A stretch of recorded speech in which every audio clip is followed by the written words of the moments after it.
ወላሂ በጣም ስደት ከበደኝ እኔ ማለት ነው። ወላሂ ስደት የመጀመሪያ አይደለም። ከዚህ በፊት መጥቼ ሰርቼ ይቻለሁ ሳላገባ ሳልወልድ ማለት ነው። ግን አሁን በጣም ከበደኝ። አሁን ከበፊቱ ከድሮ ቤት ይሄ የተሻለ ነው በጣም ማለት ነው። በስራ በምንም ይሄ የተሻለ ነው። ይህም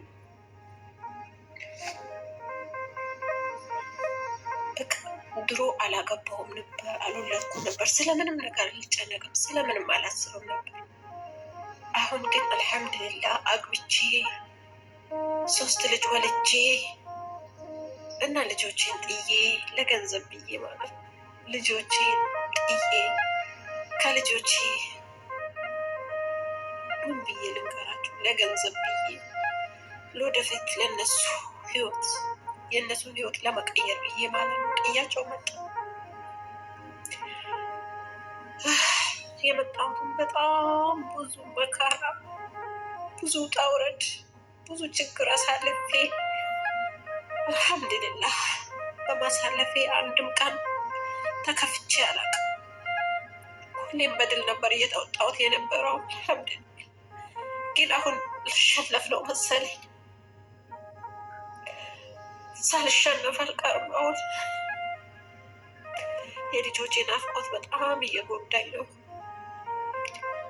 እና ልጅ አለሽ እናት ይሁንሽ ልጅሽን ጥለሽ ለገንዘብ ብለሽ እንደኔ ከሆነ ማለት ነው ምንም አይኖርሽ፣ መኪና አያስፈልግም፣ ቤትም አያስፈልግም፣ ወላሂ ምንም። እኔ በቃ እኔ የተረዳሁት ማለት ነው ከልጆቼ ተለይቼ ከመጣ እንደው ምግብ አጥቼ ማለት ነው በየመንደሩ በየሆቴሉ ሄጄ ለምቡሌ ለምኜ ብበላ አልኩኝ። ከእነሱ ሳልለይ ቡሌ ለምኜ ብበላ አልኩኝ። እውነቴን ነው። በጣም ከባድ ነው ደግሞ ማለት ነው። ይህ ሁሉም ሰው ልጅ ጥሎ ይመጣል። ግን የሁሉም ሰው ደግሞ አንድ አይደለም።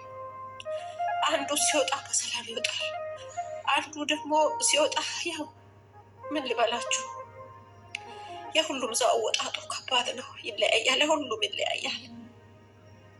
እና አንዱ ልጁን በስነ ስርዓት ያገኛል፣ በስልክም በመደወለ ሰዓት ሊያገናኙት ዝግጁ ወይም ፈቃደኛ የሆኑ ሰዎች ሊኖሩ ይችላሉ። እኔ ግን ልጆቼን ለማግኘት ያላደረኩት የለም። ግን አልሐምዱሊላህ ሁለቱን ወደ ሀገር ቤት የሄዱትን አገኛቸዋለሁ። ግን ከተማ ላይ ያለው ከአባቱ ጋር ያለውን ላገኘው አልቻልኩም። እኔ ከመጣሁ 8 ወር ይሆኑኛል እና በ8 ወር እስከ 2 ወር ድረስ ነው ያገኘሁት ልጄ ማለት ነው። በጎረቤት ስልክ እየለመንኩ አገኘው ነበር። አሁን ግን ሁሉም ተቆለፈብኝ፣ በሰረገላ ቁልፍ ተቆለፈብኝ። ልጄን እንዳላገኘው ተገድጃለሁ። እና ግን የልጄን ናፍቆት ማለት ነው እሱም ያለኔ መኖር ማይችል እኔም ደግሞ እያለ እሱ መኖር ማንችል ነበርን። ግን ኑሮ በጣም ብዙ ችግር ብዙ ፈተና እኔ ላይ አይን ቻለ ማለት ነው። ግን ያንን ደግሞ አሁን እኔ መቋቋም አቃተኝ። ሆዴን ቆርጬ ላኩኝ። ከኔ መሄድ አለብን ብዬ እነሳለሁ። እነሱም ደግሞ ከፍለው ነው ያመጡኝ። ብራቸው ኪሳራ እንዳይሆንባቸው ይፈራሉ። እኔም ደግሞ በጣም ብዙ ችግሮችን አሳልፌ ነው የመጣሁት። ብዙ ችግሮች፣ ያ ሁሉ ችግር እንደ መስታወት ከፊት ለፊት ይታየኛል። ሄጄም ያ ነገር ነው ልጆቼን ለመቀየር ነበር የመጣሁት። ተመልሼ ሄድኩኝ ማለት ደግሞ የባሰ ከዛ ችግር በላይ አገባለሁ ብዬ እፈራለሁ። ግን አንድ እናት ልጇን እስከ 6 ወር የት እንዳለ በህይወት ይኑር አይኑር ካላወቀች እስቲ ምን ትሆናለች? በሰላም አለይኩም ወረህመቱላሂ ወበረካቱ። ውድና እየተከበራችሁ ውድ ቻናሌ ቤተሰቦች እንደምን ከረማችሁ? ደህና ናችሁ ወይ? አላችሁ ወይ? እኔ ደህና ነኝ አልሐምዱሊላህ ረብል ዓለሚን። ዛሬም እንግዲህ በዘኪና ቻናል ብቅ ብያለሁ። ወደ እኔ ቤተሰብ ሆናችሁ ወዳችሁ ፈቅዳችሁ ወደ እኔ ቻናል የመጣችሁ ጀዛኩሙላህ ኸይረን። በዚሁ አጋጣሚ ሰብስክራይብ እንዳይረሱ፣ ላይክ ሼር እንዳይረሱ። ወዳችሁ ፈቅዳችሁ ቤተሰብ ስለሆናችሁ ሹክራን አልኩም ጀዛኩሙላህ ኸይረን። እንደምናችሁ ደህና ናችሁ ወይ ውድ ቤተሰቦቼ? ዛሬ እንግዲህ ስለ አንድ ስደተኛ እህታችን እንደኛው ተሰዳ ቤተሰቧን ልጇን ጥላ ስለመጣችው እህት አሳዛኝ ታሪክ ላሰማችሁ ነው የመጣሁት። ቪዲዮን እስከ መጨረሻ እንደምትከታተሉኝ በትህትና እጠይቃለሁ። ይሄ ህይወት እንግዲህ በሁላችንም ህይወት ያለ ተደጋጋሚ የሆነ የበደል ስራ ነው እየተሰራብን ያለው። ምክንያቱም ወንዶች አላህ ቃል ይስጣችሁ፣ ብዙን ጊዜ የሴትን ልጅ እንባ የምታፈሱት ወንዶች ናቸው። አላህ ቃል ይስጣችሁ፣ አላህ ይቅር ይበላችሁ። ሴትን ልጅ እንድታለቅስ የምታረጉ ወንዶች አላህ እኔ እንጃ የት እንደምትደርሱ አላውቅም። የት እንደምትደርሱ እለወጣለሁ ብላ ኑሮዬን አሻሽላለሁ ብላ ከሀገሯ ወጥታ ከልጆቿ ተለይታ ከምትወደው ቤቷ ከምትወደው ልጆቿ ቤተሰቦቿ ተለይታ ሰው ሀገር ስትመጣ ብዙ በደሎችን ታደርሳላችሁ። ይሄ ለእናንተ መቼ የተሰጠ ፈቃድ ነው? አላህ በቃሉ እንዲህ ነው ያለው፣ ሴትን ልጅ እንድትከባከቡ፣ ሴትን ልጅ እንደ አይናችሁ እንድታዩ እንጂ የተደረገው እናንተ እንደፈለጋችሁ ሴትን ልጅ እንድትበድሉ አይደለም። እና እቺ ልጅ እንግዲህ እንደ ማንኛውም ስደተኛ፣ በነገራችን ላይ ብዙውን ጊዜ አንድ ሰው ወላሂ ብዙዎቻችን ጋር ሁላችንም እንደዚህ ነን እንላለን። የሁሉ ሰው ኑሮ ሁላችንም አንድ ነው፣ ግን ስደቱ አንድ ቢሆንም ምንኖረው ህይወት የተለያየ ነው። የሚያጋጥመን ችግሮች የተለያዩ ናቸው። ሁሉም ሊሰደድ ይችላል ቤተሰቡን ልጆቹን ጥሎ፣ ግን ደግሞ የሁሉም ህይወት አንድ አይደለም። አንዳንዶቻችን ያውን እህታችን በጣም እያነባች ነው። አሁን ቪዲዮዋን አስቀምጥላችኋለሁ። በጣም ነው የሚያሳዝነው። ወላሂ በጣም ያሳዝናል። እና ልጆቻችን እንኳን በበቂ በስልክ እንድንገናኝ የማይፈቅዱ ወንዶች አሉ። አላህ ቀልብ ይስጣቸው። ይሄ አባትነት ነው፣ ይሄ ባልነት ነው፣ ይሄ ወንድምነት ነው፣ ይሄ እህትነት ነው። በቃ ምን ልበላችሁ፣ እናንተ እኮ ወንድም ናችሁ፣ አባት ናችሁ፣ ባለም ናችሁ። ለሴት ልጅ አብራችሁ አሳልፋችሁ አብራችሁ ብዙ ነገር ሆናችሁ እንዴት ከማጸኗ የወጣውን ልጅ በስልክ እንድታገኝ ማትፈቅዱት ለምንድን ነው? ስደት ያቃጠላት፣ የልጆቿ ናፍቆት ያቃጠላት፣ የሀገሯ፣ የቤቷ፣ የትዳሯ ህይወት ሁሉ ነገር ያቃጠላት አንሷት እናንተም ታቃጥላላችሁ። አሁን እች ልጅ በጎረቤት ስልክ እንኳን ልታገኝ ልጇን ትፈልጋለች። 8 ወር በሙሉ 6 ወር በሙሉ አላገኘውም አለች። እኔም ያለሱ እሱም ያለኔ መኖር ማይችል ልጅ ነው አለች። በዚህን ታክል ነው ወንዶች፣ በዚህን ታክል ነው እኛ ላይ በደል የምታደርሱት። አዎ እሷ ብቻ አይደለችም ልጆቿን ትታ የተሰደደችው፣ እኛም ነን ልትሉ ትችላላችሁ። ይለያያል፣ የሁሉም ህይወት ይለያያል። ሁሉም ይለያያል። ውስጡ ላይ ያለው እሳት፣ ውስጡ ላይ ያለው ማገዶ ይለያል። ብዙም ጊዜ እኛ እኔ ልጆቼን ትቼ ተሰድጃለሁ ስትል እኔም እንደዛ ነኝ አይደለም፣ ይለያል። ሁሉም ውስጡ ላይ ያለ ህመም ይለያያል። እየህመሙ ማለት ነው። እቺ ልጅ እለወጣለሁ ለትዳሬ ለልጆቼ ብላ የተሰደደች እህታችን ናት። እና ምን ችግር አለው? እናንተ እንኳን ወንዶች የምር አንተ እንኳን ባታገናኛት ምን አለ በጎረቤት ስልክ እንኳን ልጆቿን በበቂ ብታገኝ፣ ናፍቆቷን ብትወጣ፣ እያነባች አይኖቿ እያነባ፣ እሷን ንቃብስት ስለሆነች አይኗ ብቻ ነው ብታይ፣ የሚወርደውን እንባ ብታዩ አላህ እኔ እንጃ አላህ መቼ ይቅር እንደሚልቅ አላውቅም። ባሏ የምር እንደዚህ የምታነባ ሴት ልጅ እንባዋ ጠብ አትልም። በልጇ ናፍቆት ተብሰልስላ እያነባች ነው። አላህ ቀልብ ይስጣችሁ ወንዶች። ተው ሴትን በዚህን ልክ ተስፋ አታስቆርጡ። በዚህን ልክ ተስፋ እንድንቆርጥ አታድርጉ። ውስጣችን መርዝ እንዲዘራ፣ ውስጣችን መርዝ እንዲያስብ አታድርጉ። የምር ወደው አይደለም ራሳቸውን የሚያጠፉት። አንዳንድ ሰዎች ወደው አይደለም፣ የምር ውስጣቸው ላይ ብዙ ነገሮች አሉ። ከእናንተ ከወንዶች የተነሳ ነው። ለምን ይሄን ታደርጋላችሁ? እህት የላችሁም? ልጅ የላችሁም? ነገ ልጅ አትወልዱ? የሴት ልጅን አባት ትሆናላችሁ። ወልዳችሁ ተነስታችሁ እንዴት ይሄን ታክል ጭካኔ ታደርጋላችሁ? ይሄን ታክል በደሌሽ ትበድላላችሁ። በእናንተ ምክንያት ሴቶች ይሞታሉ። በእናንተ ምክንያት ያነባሉ። በእናንተ ምክንያት ከልጆቻቸው ይለያሉ። ብዙ ነገር።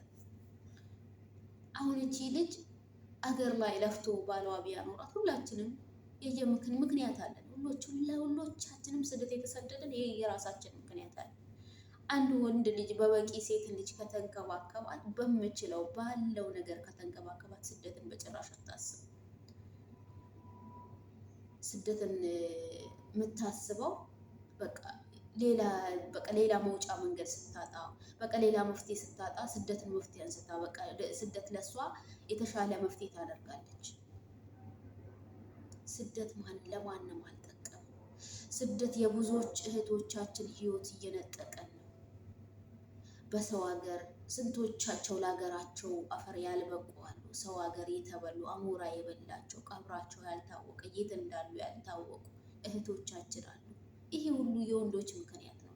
ወንዶች እናንተ ብትንከባከቡ፣ እናንተ ያላችሁ የቻላችሁትን የቀን ስራ እንኳን ሰርታችሁ ሚስቶቻችሁን ብትንከባከቡ ስደትን አይመርጡም። የምር ሴት ልጅ አትደፍሩም። በቃ ለምንድን ነው ይሄን የምታደርጉት? ተው አላህን ፍሩ። ይሄን አታድርጉ። ሴት ልጅ አይደል የወለደቻችሁ? እናት እኮ ነው የወለደቻችሁ እናንተን። ሴት ናት የወለደችው። በሴት ልጅ ይሄን ታክል በደል፣ ይሄን ታክል ጭካኔ ይገባታል? እናንተን ብላ በመጣች ቤቴ ትዳሬ ብላ በኖረችው ለልጆቼ ልለውጥ ብላ በወጣችሁ እንደገና ስደት የወጣችሁ አንሷት እንደገና ሌላ በደል። ኧረ ተው፣ ቀልብ ግዙ። ብትለያዩ እንኳን ለአንተ ባትልክልክ እንኳን በቃ ለልጆቿ ትኖርላቸው። የምር እናት እናት ናት። ማን እንደ እናት? ወላሂ ማን እንደ እናት? የምሬ ነው የምላችሁ። እቺ ያው ምስት ብትሞት አሁን ለአንተ ልጆች ሌላ እናት አሁን ለልጆች እናት ትሆናለች? አትሆንም። ያቺም እናት ልጆቿን ነው የምታስበልጠው። የዚችን ልጆቼ ብላ ላታይ ትችላለች። ሁሉ አንድ አይደለም፣ ማለትም ይለያያል። የየአስተሳሰባቸው ሁሉም ሰው ይለያያል። የየአስተሳሰባችን ሁላችንም ይለያል እና ይሄ ህይወት በሁላችንም ያለ ነው፣ ግን ደግሞ ይለያያል። የዚች የተለየ ነው። ቢያንስ አንተ ባታገናኛት እንኳን በጎረቤቶቿ ስልክ እንድትገናኝ ብትፈቅድላት ምን ችግር አለ? ወላሂ ሼር አድርጉ። ወላሂ የዚችን ልጅ ቪዲዮ ሼር አድርጉላት። ባሏ ቲክቶክ ይጠቀማል፣ ሁሉ ነገር ይጠቀማል ብላለች። እንዲደርስለት ሼር አድርጉለት። አላህን ፈርተክ ልጆቿን አገናኝ። አንተ ባታገናኛት በጎረቤቶቿ ስልክ እንድትገናኝ ፍቀድላት። እንደዚህ እያነባች እንደዚህ እየተብሰለሰለች ሰው ቤት ላይ ስራ እየሰራች ተነሽ ውጪ ውረጅ እያሏት፣ ይሄን አምጪ ይሄን አንሺ እያሏት እዛው አሁን እቺ በቃ ተስፋ ትቆርጣለች። ትንሽ ቆይታ በቃ ለሞት የምዳርጉት ወላሂ ላዚም ብዙን ጊዜ ወንዶች ናቸው። ሴት ልጅ ለሞት ብታቀርቧት የሞት ፍርድ በራሷ እንድትፈርድ ብታደርጉት ወንዶች ናቸው ብዙን ጊዜ። የምሬ ነው የምላችሁ። ቆይ እስከ መቼ ነው የሴት ልጅ እንባ? እስከ መቼ ነው የኛ እንባ? እስከ መቼ ነው የኛ በደል? ትንሽ አይሸቀጥጣችሁ? ሰው ሀገር ሞተች፣ ሰው ሀገር እንደዚህ ሆነች፣ ሰው ሀገር አበደች። በቃ አይሸቀጥታችሁ? ይህምን ትላንት ራሷን የጠፋች ልጅ በወንድ ልጅ ምክንያት ነው። ዛሬ የምች ልጅ የምታለቅሰው በወንድ ልጅ ምክንያት ነው። ሁልጊዜ የወንድ ምክንያት እንሆናለን። እናንተ ቆይ ሴቶች ምክንያት ትሆናላችሁ? ኧረ አላህ በቃሉ እንዲህ አላለም። ሴት ልጅ ትበደል አላለም። ሴት ልጅ እንቁ ናት። ሴት ልጅ አበባ ናት። እንደ አበባ ተንከባከቧት። የምር ይህን ታክል እኮ ክፋት አታስብም ሴት ልጅ። ወላሂ በጣም ያሳዝናል። ወላሂ አላህ ይቅር እንድላችሁ እኔ እንጃ። እቺ ልጅ አሁን ተስፋ በመቁረጥ ላይ ናት። ብትችሉ ሼር አድርጉላት ልጆቿን እንድታገኝ፣ ቢያንስ እንባዎቿን አይቶ እንዲራራላት። አንዳንድ ወንድ የተወጋ ጥሩን አይነቅልም። የምር አብረው አሳልፈው አብረው እንዳኖሩ ይሆናሉ። አብረው አሳልፈው እንዳውሩ ይሆናሉ። ይቀየራሉ። እሷ ብትቀየር ልጆቿን ነው የምትቀይረው። እሷ ብትቀየር ለልጆቿ ነው የምትኖረው። አቤት ምቀኝነት! አቤት ሸረኝነት!